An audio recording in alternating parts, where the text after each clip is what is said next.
Leads, also known as hooks. A narrative lead, or hook, is a way to grab a reader's interest or attention. It can be a sentence, a paragraph, or even a few pages long. A bad or boring hook can make your reader want to throw a book across the room. A good hook makes your reader want to read more. It is worth spending time revising your hook until it is perfect. Before you start writing your hook, you should know that there are 4 different types of leads. 4 types of leads? Yeah, 4 types. There's imagery lead, action lead, dialogue lead, and the inner thoughts lead.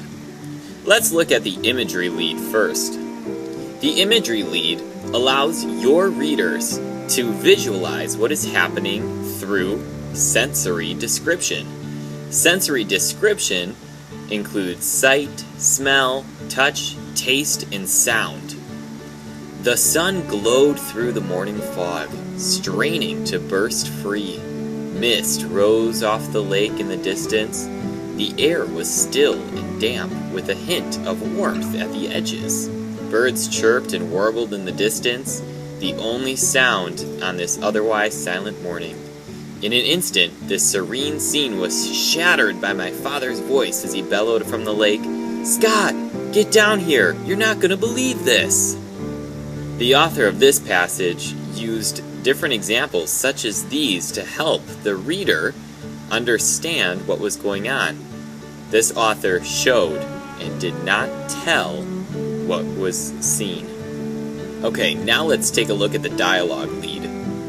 The dialogue lead is when you have characters speaking to one another, and it tells part of a conversation using correct punctuation. "Scott, get down here on the double!" Dad bellowed. His voice sounded far away. "Dad?" I hollered. "Where are you?" I squinted through the screen door, but I couldn't see him. "I'm down on the dock. Move it. You're not going to believe this." His voice sounded urgent. "I'm coming," I yelled, bolting out the door and sprinting toward the lake. The author of this passage now tried using dialogue as the hook. As you heard in the reading, the dialogue really helps to make the author's experience come to life, and the reader might be able to connect with many of the adjectives or describing words that was used. Alright, we're on to our 3rd type of lead, the action lead. In an action lead, the author is using a description of what a character is doing, and they use many action verbs and write very suspensefully. I gulped my milk, pushed away from the table, and bolted out of the kitchen, slamming the broken screen door behind me. I ran down to our dock as fast as my legs could carry me. My feet pounded on the old wood, hurrying me towards my dad's voice. "Scott!" he bellowed again. "Coming, Dad," I gasped. I couldn't see him yet, just the sails of the boat that had already put out into our lake for the day.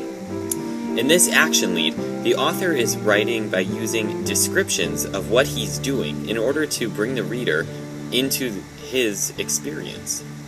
Finally, on to our 4th lead type, the inner thoughts lead. The inner thoughts lead is when the author uses what the character is thinking or wondering about, and uses just their thoughts to set up the scene. I couldn't imagine why my father was hollering at me at 7 o'clock in the morning. I thought fast about what I might have done to get him so riled. Had he found out about the way I snapped at my mother the night before, when we got to camp and she asked me to unpack the car? Did he discover the fishing reel I broke last week? Before I could consider a 3rd possibility, Dad's voice shattered my thoughts as he bellowed me to hurry. This author is able to capture all of his thoughts in order to set up this beginning scene. You can see that he includes a lot of the questions that went through his mind, so the reader does not go left wondering. So, how will you hook your audience?